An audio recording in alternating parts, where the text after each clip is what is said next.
हाय बच्चों। तो बच्चे हमने अभी तक इंटीग्रेशन तक कवर कर लिया है और मैथमेटिकल टूल्स का ये आखिरी पार्ट होगा। वेक्टर मैं फिर से रिमाइंड करवा दूँ, वेक्टर मैथ का ही टॉपिक है। ठीक है। लगता है सबको कि फिजिक्स का टॉपिक है, क्योंकि बहुत ही फ्रिक्वेंटली यूज होता है, इसलिए लगता है ये फिजिक्स का टॉपिक है, राइट। बट है एक्चुअली में मैथ का टॉपिक। सो इसको हमने मैथमेटिकल टूल्स में ही रखा है। ओके, तो स्टार्ट करते हैं वेक्टर। तो वेक्टर में स्टार्ट करूं उससे पहले मैं एक छोटा सा टर्म जो आपने कई बार सुना होगा उसको स्टार्ट करते हैं, उसको सुनते हैं, उसको समझते हैं एक बार। फिजिकल क्वांटिटी क्या होता है? फिजिकल क्वांटिटी, ठीक है। अक्सर आप डिस्टेंस सुन लेते हो, डिस्प्लेसमेंट सुन लेते हो, वेलोसिटी सुन लेते हो, टाइम, मास, फोर्स, ऐसे बहुत सारे चीजें हैं, बहुत सारे टर्म्स हैं जो आप सुनते हो। इन सबको कलेक्टिवली आप फिजिकल क्वांटिटी बोलते हो। तो हमने जितने नाम लिए वो सारे तो फिजिकल क्वांटिटी थे। बट क्या जितने भी नाम है सबके सबको फिजिकल क्वांटिटी बोल सकते हैं क्या? नहीं बोल सकते हैं, है ना। फिजिकल क्वांटिटी एक सर्टेन कैटेगरी होगा, उसी को हम बोलेंगे। तो आखिरकार फिजिकल क्वांटिटी है क्या, थोड़ा उसको समझते हैं, एक छोटे से एग्जाम्पल से समझते हैं।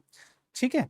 और चूंकि फिजिक्स में हम जो नेचुरल फिजिकल फिनोमेना है उसी के पीछे के साइंस को देखते हैं, तो यहाँ पे हम उन्हीं में से एक नेचुरल फिजिकल फिनोमेना को हम कंसिडर कर लेते हैं।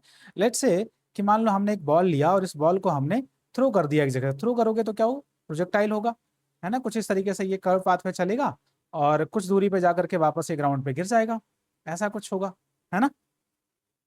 ये ग्राउंड पे जाकर के गिर जाएगा जी। तो लेट्स से कि हमने मान लिया कि जहां से ये बॉल चला था उस पॉइंट का नाम था पॉइंट ए, और जहां पे ये फाइनली पहुंचा उस पॉइंट का नाम है पॉइंट बी। अब सबसे पहला तो ये है कि इस पूरे प्रोसेस को, ये जो पूरा जो प्रोसेस हुआ बॉल का ए से बी तक जाना, इस प्रोसेस को एक्चुअली में देखो तो डिफाइन करने के लिए हमें कुछ क्वांटिटीज चाहिए। डिफाइन करने का मतलब क्या? जैसे मान लो कोई आपको बोला कि बॉल ए से बी तक गया तो कितना टाइम लगा, ठीक है। जिस बॉल को आपने फेंका उसका मास कितना है। तो मैं उन सारे टर्म को यहाँ पे एक बार जंबल कर लेता हूँ। लेट्स से मास की बात कर लेता हूँ, मास ऑफ द बॉल, है ना। मान लो दूसरा हो गया आपका टाइम कितना लगा ए से बी तक जाने में। तीसरा ये हो सकता है कि भैया ए से बी तक जाने में एक्चुअली बॉल का डिस्प्लेसमेंट कितना हुआ। चौथा मान लो कि जब बॉल ए से बी तक जा रहा है तो उसने डिस्टेंस कितना ट्रेवल करा। पांचवा मान लो कि बॉल जब ए से बी तक जा रहा था तो क्या इसका कुछ एक्सेलरेशन भी था। क्या जब ए से बी तक जा रहा था तो क्या इसके ऊपर कुछ फोर्स भी लग रहा था, है ना। तो इस तरह के बहुत सारे क्वांटिटीज होंगे जिनको मैं यहाँ पे लिस्ट कर सकता हूँ, राइट। मान लो कि हमने कहा कि इसका मोमेंटम क्या होगा किसी भी टाइम पे, इसका वेलोसिटी क्या होगा किसी भी टाइम पे, राइट। मतलब कि जब मैं इस प्रोसेस को डिफाइन कर रहा हूं, जब ये बॉल ए से बी तक जा रहा है तो उस प्रोसेस में एक्चुअली में इस प्रोसेस को डिफाइन करने के लिए मुझे बहुत सारे मेजरेबल क्वांटिटीज चाहिए। मैंने यहाँ पे जो बात बोला ध्यान से समझिएगा। हमें क्या चाहिए? मेजरेबल क्वांटिटीज चाहिए।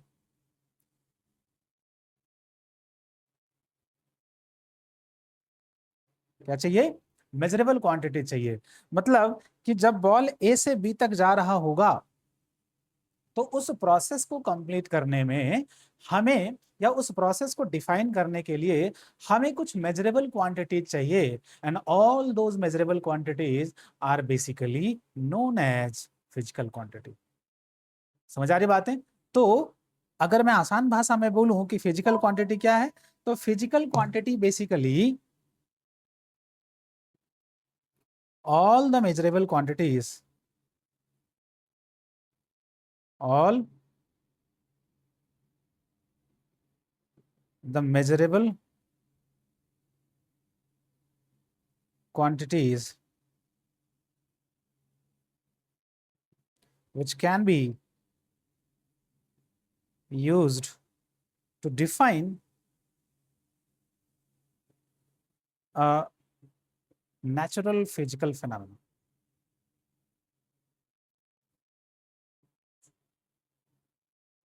नेचुरल हटा दो, सिंपली फिजिकल फिनोमेना बोल दो, क्योंकि बहुत सारे फिनोमेना है जो हम भी कर सकते हैं तो उसको भी मेजर कर सकते हैं। To define a physical phenomena.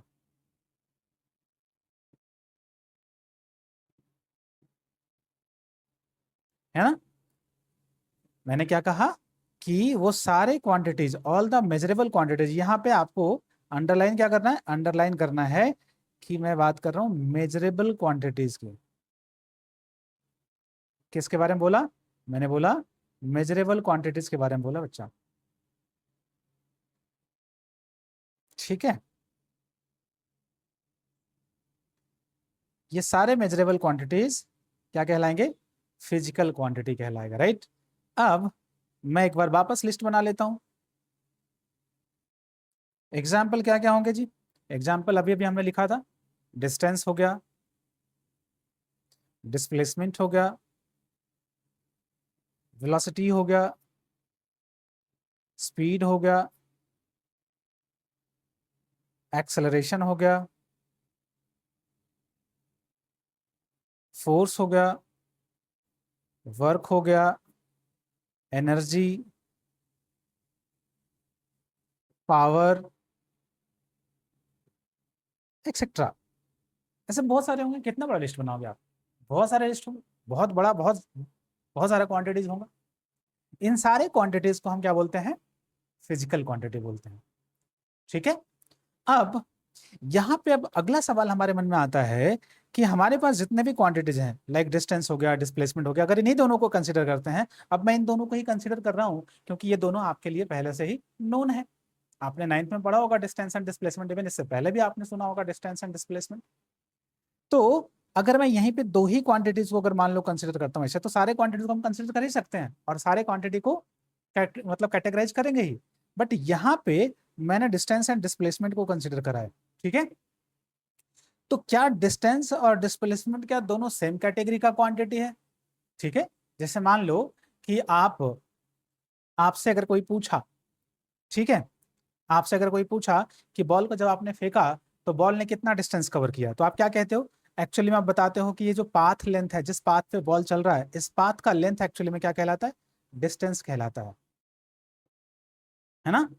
But अगर आपसे कोई बोलेगा कि बॉल का डिस्प्लेसमेंट क्या हुआ, तो आप कहते हो जी कि जो शॉर्टेस्ट गैप है इनिशियल एंड फाइनल पॉइंट के बीच में, जो शॉर्टेस्ट गैप है दैट इज द डिस्प्लेसमेंट, ये डिस्प्लेसमेंट हो जाता है। बोलो हाँ या नहीं। तो डिस्प्लेसमेंट और डिस्टेंस दोनों दो अलग अलग चीज है। इसको थोड़ा और बेहतर तरीके से समझने के लिए मैं एक एग्जांपल लेता हूँ, ठीक है। उस एग्जांपल को समझना कि मान लो कि आप अर्ली मॉर्निंग मान लो टहलने के लिए गए, आप एक पार्क में टहल रहे हो, ऐसा कुछ पार्क है, और मैं इसके अंदर एक ट्रैक भी बना लेता हूँ, जिस ट्रैक पे आप चलोगे, ऐसा कुछ, ठीक है। मैंने मान लिया कि ये क्या है, ये एक पार्क है, ठीक है। और इस ट्रैक पे, इस पार्क में ट्रैक है, उस ट्रैक पे आप चल रहे हो। मान लेता हूं कि इस ट्रैक का जो टोटल लेंथ है, मान लो टोटल लेंथ ऑफ द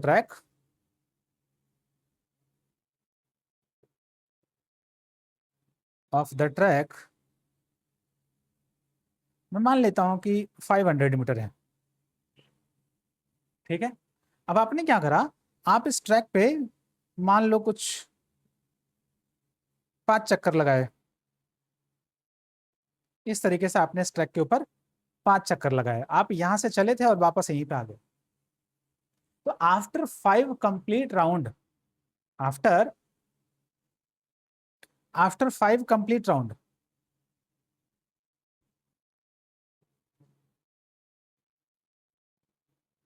आपका जो डिस्टेंस है, डिस्टेंस ट्रेवल कितना हो जाएगा, डिस्टेंस ट्रेवल हो जाएगा 5 × 500 मीटर, यानी कि 2500 मीटर। बट डिस्प्लेसमेंट कितना हो गया जी, डिस्प्लेसमेंट हो गया 0, क्योंकि आप जहां से चले थे वहीं पे पहुंच गए, shortest distance between initial and final point, तो ये तो 0 हो गया, राइट। बट डिस्टेंस के बारे में आप यहाँ पे ध्यान से समझना कि जब डिस्टेंस के बारे में आप किसी को इंफॉर्मेशन दे रहे हो, तो आपने सिंपली क्या बोला, 2500 मीटर। और जैसे ही आपने इंफॉर्मेशन दिया, ये कंप्लीट इंफॉर्मेशन है। मतलब डिस्टेंस के बारे में जब आप इंफॉर्मेशन किसी को भी दे रहे हो, या डिस्टेंस के जैसा कोई और क्वांटिटी है उसके बारे में अगर इंफॉर्मेशन दे रहे हो तो आप सिर्फ और सिर्फ उसका मैग्नीट्यूड बता रहे हो। क्या बता रहे हो? मैग्नीट्यूड बता रहे हो। ठीक है, ये क्या है? ये है मैग्नीट्यूड। अब मैग्नीट्यूड क्या होता है जी? मैग्नीट्यूड सिंपली होता है एक नंबर विथ यूनिट, एक number with unit, numerical value along with unit, right? तो आपने जैसे ही बोला कि 2500 है, 2500 is the complete information about the distance which you have covered during the morning walk, right? But एक दूसरा एग्जाम्पल लेते हैं और मैं आपसे समझाने की कोशिश करता हूं डिस्प्लेसमेंट के बारे में। नाउ डिस्प्लेसमेंट की बात करते हैं।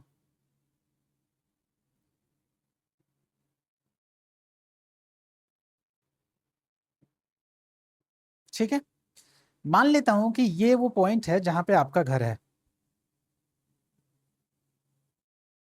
ठीक है, यहाँ पे आपका घर है।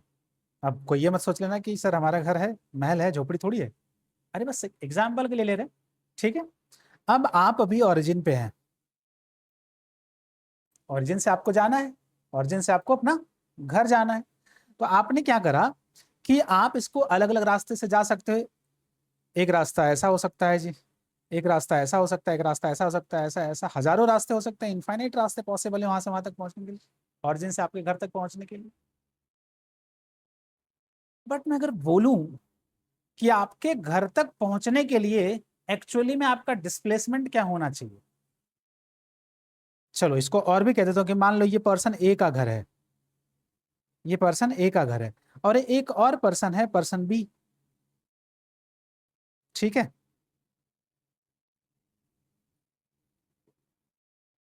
उसका ये घर है जी। ठीक है, ये है पर्सन बी का घर, राइट? अब मैंने कहा कि ओरिजिन से दोनों का जो डिस्टेंस है वो तो सेम ही है। मतलब अगर मैं ए के घर जाना चाहता हूं और बी के घर जाना चाहता हूं तो मैग्नीट्यूड ऑफ डिस्प्लेसमेंट तो सेम होगा, लेकिन क्या डायरेक्शन, अगर मैं बोलूं कि मुझे ए का घर जाना है, मुझे ए का घर जाना है, ठीक है, तो जब मुझे ए का घर जाना है तो आप मुझे बताओगे क्या, लेट्स से कि ये 100 मीटर है और ये भी 100 मीटर है। तो अगर मुझे ए का घर जाना है तो आप क्या बोलोगे? आप बोलोगे कि ए का घर जाना है, एंगल भी बता देता हूं, लेट्स से 45 और ये भी 45। डायरेक्शन भी बता देता हूं, ये हो गया ईस्ट, ये हो गया नॉर्थ, ये हो गया वेस्ट और ये हो गया साउथ। अब अगर आपको ए का घर जाना है तो आप बोलोगे 100 मीटर आपको जाना पड़ेगा नॉर्थ ईस्ट डायरेक्शन में। मतलब आपका डिस्प्लेसमेंट 100 मीटर ही होगा, लेकिन वो नॉर्थ ईस्ट में होगा। बट अगर आपको बी का घर जाना है तो आपका डिस्प्लेसमेंट 100 मीटर साउथ ईस्ट में होना चाहिए, राइट? मतलब मैग्नीट्यूड तो सेम है, लेकिन एक यहाँ पे एडिशनल चीज आ जाता है जिसका हमने नाम क्या दिया, सेंस ऑफ डायरेक्शन बोला। क्या बोला? सेंस ऑफ डायरेक्शन बोला। यानी कि ए और बी के लिए जो डिस्प्लेसमेंट है उसका मैग्नीट्यूड तो सेम है, पर डायरेक्शन अलग अलग है। इसका मतलब ये हो गया कि डिस्प्लेसमेंट जैसे क्वांटिटी के बारे में इंफॉर्मेशन देने के लिए हमें मैग्नीट्यूड अकेला सफिशिएंट नहीं होगा, हमें उसके साथ साथ एक और एडिशनल चीज बताना पड़ेगा, and that is direction. That is direction. इसका मतलब एक कैटेगरी तो हो गया क्या, डिस्टेंस वाला, कि डिस्टेंस हो या डिस्टेंस के जैसा और भी कोई क्वांटिटी, उन सारे क्वांटिटी के बारे में इंफॉर्मेशन देने के लिए हमें सिर्फ और सिर्फ मैग्नीट्यूड चाहिए, राइट? दूसरा एक डिस्प्लेसमेंट के जैसा कैटेगरी है कि जिसके बारे में इंफॉर्मेशन पास करने के लिए मुझे मैग्नीट्यूड के साथ साथ डायरेक्शन भी चाहिए। समझ आ रही बात है? क्या चाहिए? मैग्नीट्यूड के साथ साथ डायरेक्शन भी चाहिए। तो ये दो अलग अलग कैटेगरी हो गया, राइट? ठीक है, मतलब एक वो कैटेगरी कि जिसके लिए सिर्फ क्या इंपॉर्टेंट है, मैग्नीट्यूड, और एक दूसरा वो कैटेगरी जिसके लिए क्या इंपॉर्टेंट है, मैग्नीट्यूड के साथ साथ डायरेक्शन भी इंपॉर्टेंट है। समझ आ रही बात है? तो ये दो कैटेगरी का फिजिकल क्वांटिटी यहाँ पे निकल के आया, राइट। हो सकता है कई जगह बच्चों को आजकल के मार्केट में अलग अलग तरह के क्वांटिटीज के नाम लिए जाते हैं, तो आप उसको सुन के घबराना नहीं। एक और क्वांटिटी आपके सामने कभी कभी सुनाई देगा, उसको बोलते हैं टेंसर, लेकिन टेंसर आपके सिलेबस में नहीं है, उसको सुन करके घबराना मत, ठीक है। कई बार आपको डराने के लिए ऐसे शब्द इस्तेमाल किए जा सकते हैं, ठीक है, अपना भौकाल बनाने के लिए ऐसा शब्द इस्तेमाल किया जा सकता है, बट आप उसको देख करके बिल्कुल भी इंप्रेस नहीं होना, बिल्कुल भी घबराना मत, क्योंकि वो आपके सिलेबस का पार्ट नहीं है, ठीक है। तो जो आपके सिलेबस में फिजिकल क्वांटिटी है बच्चा, वो सिर्फ और सिर्फ दो ही कैटेगरी का है। एक तो हो गया जिसके लिए मैग्नीट्यूड इंपॉर्टेंट है, ठीक है, एक कैटेगरी जिसके लिए सिर्फ और सिर्फ क्या इंपॉर्टेंट है, मैग्नीट्यूड, एंड दिस क्वांटिटी और this category is called scalar quantity. मतलब वो कैटेगरी, वो क्वांटिटीज जिसके लिए सिर्फ मैग्नीट्यूड इंपॉर्टेंट है, all those quantities are known as scalar. But दूसरा कैटेगरी आता है कि वो सारे क्वांटिटीज जिसके लिए मैग्नीट्यूड भी इंपॉर्टेंट है, डायरेक्शन भी इंपॉर्टेंट है, इसके साथ साथ वो एक एडिशनल चीज होता है वेक्टर लॉ ऑफ एडिशन, उसको भी फॉलो करे, तब जाकर के वो क्वांटिटी वेक्टर क्वांटिटी कहलाता है। मैं अभी सब लिखवा दूंगा, परेशान मत होना। पहले बात तो आपको समझ में आना चाहिए कि स्केलर वो क्वांटिटीज कहलाते हैं जो या जिसके लिए सिर्फ और सिर्फ मैग्नीट्यूड इंपॉर्टेंट है, एंड वेक्टर वो क्वांटिटीज कहलाते हैं जिसके लिए डायरेक्शन और मैग्नीट्यूड और साथ ही साथ वो वेक्टर लॉ ऑफ एडिशन को फॉलो करे। समझ आ रही बात है?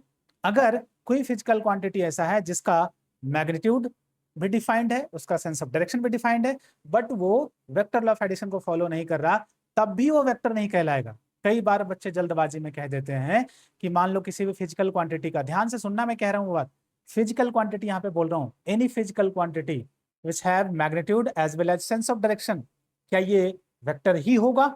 जरूरी नहीं है, वेक्टर हो भी सकता है और नहीं भी हो सकता है, क्योंकि वेक्टर होने के लिए एक तीसरा कंडीशन है जिसको फुलफिल करना जरूरी है, that condition is it must follow vector law of addition. समझ आ रही बात है? ठीक है, तो हमने आपको दो कैटेगरी बताया, एक कैटेगरी बताया स्केलर का, क्या बताया? स्केलर का, और दूसरा बताया वेक्टर का, है ना।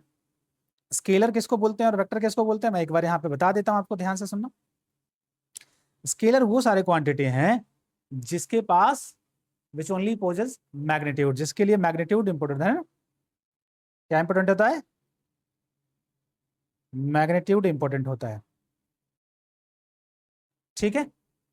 दूसरा, ये सिंपल एल्जेब्रिक एडिशन को फॉलो करता है।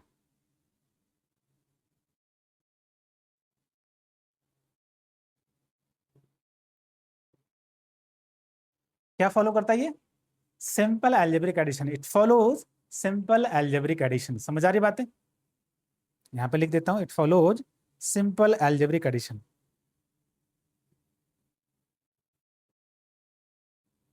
It follows simple algebraic addition. Clear है? एग्जाम्पल भी लिख देता हूं, जैसे मास हो गया, टाइम हो गया, डिस्टेंस हो गया, स्पीड हो गया, वर्क, एनर्जी, पावर, एक्सेट्रा।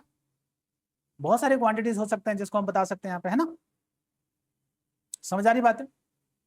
तो हमें ध्यान रखना है ये दो चीजें, कि स्केलर वो क्वांटिटीज होते हैं जिसका सिर्फ और सिर्फ मैग्नीट्यूड इंपॉर्टेंट होता है और वो सिंपल एल्जेब्रिक एडिशन को फॉलो करता है। मैं यहाँ पे एक और नाम लिख रहा हूँ, उसको अलग कलर से लिख रहा हूँ, ध्यान से समझना, इलेक्ट्रिक करंट। अब मैंने इसको अलग कलर से क्यों लिखा है ये भी मैं अभी आपको बताऊंगा, या मैं इस पे स्टार लगा दूंगा, अभी कलर यही लिख रहा हूँ, इलेक्ट्रिक करंट। इसको मैं अभी अलग से समझाऊंगा, परेशान मत होना, ठीक है। अब मैं इसको अलग से क्यों समझाने की बात बोला मैंने, क्योंकि इसका डायरेक्शन तो डिफाइंड होता है, लेकिन ये सिंपल अलजेब्रिक एडिशन को फॉलो करता है, एंड दैट्स व्हाई ये स्केलर क्वांटिटी है। ठीक है, नाउ वेक्टर की तरफ आ जाओ जी, कि वेक्टर किसको बोलेंगे? वेक्टर वो सारे फिजिकल क्वांटिटी होते हैं बच्चा जिसके लिए मैग्नीट्यूड भी डिफाइंड होता है, जिसके लिए सेंस ऑफ डायरेक्शन भी डिफाइंड होता है, जिसका एक सेंस ऑफ डायरेक्शन भी होता है। तीसरा, इट मस्ट फॉलो क्या? It must follow vector law of addition, या फिर ट्रायंगल लॉ ऑफ एडिशन भी इसको कहते हैं। ठीक है, it must follow triangle law of addition. मैं फिर से कह रहा हूं कि वेक्टर वही क्वांटिटीज होंगे जो इन तीनों कंडीशन को साइमल्टेनियसली फुलफिल कर रहा हो। इनमें से अगर कोई एक भी कंडीशन यहां से एब्सेंट हो गया तो वो क्वांटिटी वेक्टर नहीं होगा। क्या हो जाएगा? वो हो जाएगा स्केलर हो जाएगा। ठीक है, एग्जाम्पल्स भी लिख लेते हैं। क्या हो गया? Displacement,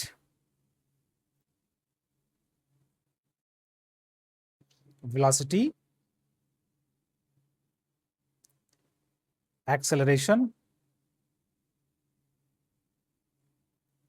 force, momentum, torque, etcetera. Right, ऐसे बहुत सारे क्वांटिटीज होंगे जो वेक्टर के कैटेगरी में आएगा। समझ आ रही बात है?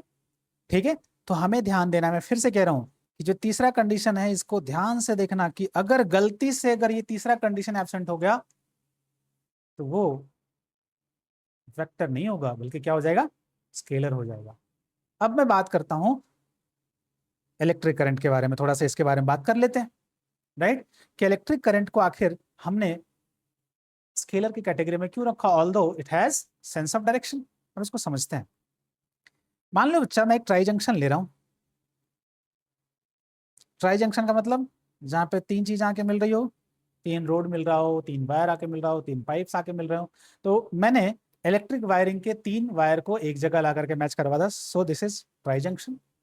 Let's say this is 1, this is 2 and this is 3। ठीक है, अब इसको समझते हैं। मान लो हमने कहा कि वायर 1 में बेटा, वायर 1 में इस तरफ I1 करंट आ रहा है, नीचे की तरफ और 10 एम्पियर है। वायर 2 में ऊपर की तरफ जा रहा है, मान लो I2 यहाँ से 5 एम्पियर है। तो अब आप अपने कॉमन सेंस का इस्तेमाल करो। मतलब ये हुआ कि इधर से 10 आया, इधर से 5 आया, तो दोनों मिलकर के इधर चला जाएगा और कितना हो जाएगा? I3 हो जाएगा I1 प्लस I2,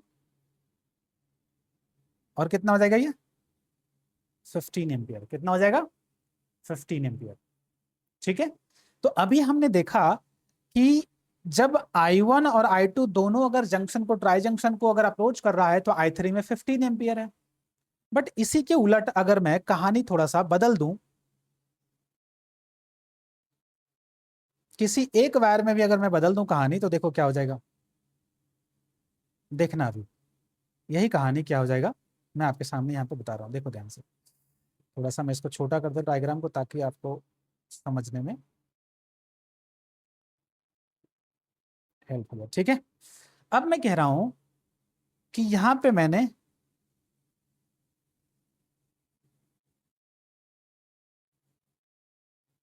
जो I2 है उसके डायरेक्शन को मैं चेंज कर देता हूं। I2 के डायरेक्शन को मैं चेंज कर देता हूं, और मैं कह रहा हूं जी इधर 5 एम्पियर है।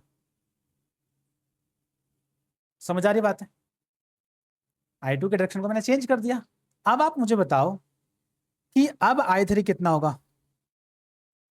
अब आप खुद समझो ना, कि इधर से 10 यहाँ पे आया था, 10 में से 5 तो इधर चला गया, तो जो बचा होगा वही तो इधर जाएगा। यानी कि I3 यहाँ पे कितना हो जाएगा?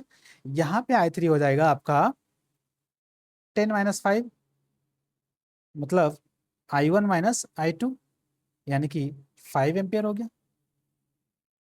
अब अगर ध्यान से देखो कि करंट का डायरेक्शन अगर इंपॉर्टेंट नहीं होता तब फिर क्या फर्क पड़ता था कि इसमें 5 एम्पियर किधर जा रहा है, ऊपर जा रहा है या नीचे जा रहा है। इसके ऊपर या नीचे होने से I3 पे असर पड़ गया। मतलब इसका मतलब ये हुआ कि इसका अगर इसमें से किसी का भी मैग्नीट्यूड बदल दूं तब तो सब कुछ अपने आप बदल जाएगा। मतलब मैग्नीट्यूड तो इंपॉर्टेंट है ही साथ इसका डायरेक्शन भी इंपॉर्टेंट है। बट फिर भी इन पूरे प्रोसेस में, इन दोनों एग्जाम्पल में क्या कहीं भी हमने कोई स्पेशल टाइप ऑफ एडिशन इस्तेमाल किया क्या? नहीं, हमने यहाँ पे एक सिंपल टाइप के एडिशन का इस्तेमाल किया and this addition is called simple algebraic addition. This is not the vector addition and that's why electric current is what? Scalar quantity. क्या है? Scalar quantity. डन। तो ये आपको समझ में आना चाहिए कि आखिर इलेक्ट्रिक करंट क्यों स्केलर क्वांटिटी है। कई बार आपके सामने ये सवाल पूछा जाता है, स्पेशली नीट के लिए तो हमेशा ये फेवरेट सा सवाल रहता है, राइट। तो यहाँ पे हमने ये समझा कि आखिर स्केलर क्या होता है और वेक्टर क्या होता है। यहाँ पे स्केलर की कहानी खत्म हो जाती है। स्केलर के बारे में इतना जान लेना काफी है कि स्केलर वो क्वांटिटी है जिसका मैग्नीट्यूड इंपॉर्टेंट होता है और वो सिंपल अलजेब्रिक समेशन को फॉलो करता है। क्लियर है बातें? ठीक है। अब अगर मैं वेक्टर के बारे में बात करूं तो वेक्टर वो क्वांटिटीज है जिसका मैग्नीट्यूड भी होता है, सेंस ऑफ डायरेक्शन भी होता है और ये वेक्टर लॉ ऑफ एडिशन को फॉलो करता है। अगर इन तीनों में से कोई भी एक मिसिंग है इसका मतलब वो वेक्टर तो नहीं है, फिर वो कौन से कैटेगरी में आ जाएगा? स्केलर के कैटेगरी में आ जाएगा। क्लियर है? तो अभी यहां से हम सिर्फ और सिर्फ वेक्टर के बारे में बात करेंगे। किसके बारे में बात करेंगे? वेक्टर के बारे में बात करेंगे। हमने यहाँ पे किसके बारे में बात किया? इलेक्ट्रिक करंट के बारे में। Electric why electric current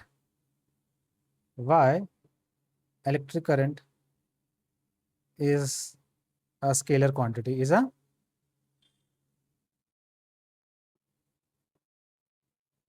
scalar quantity। क्यों है? क्योंकि इसका मैग्नीट्यूड तो इंपॉर्टेंट है ही, सेंस ऑफ डायरेक्शन भी है,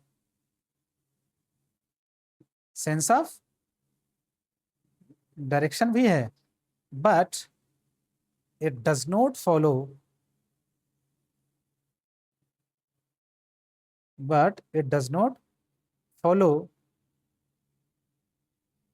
वेक्टर लॉ ऑफ एडिशन।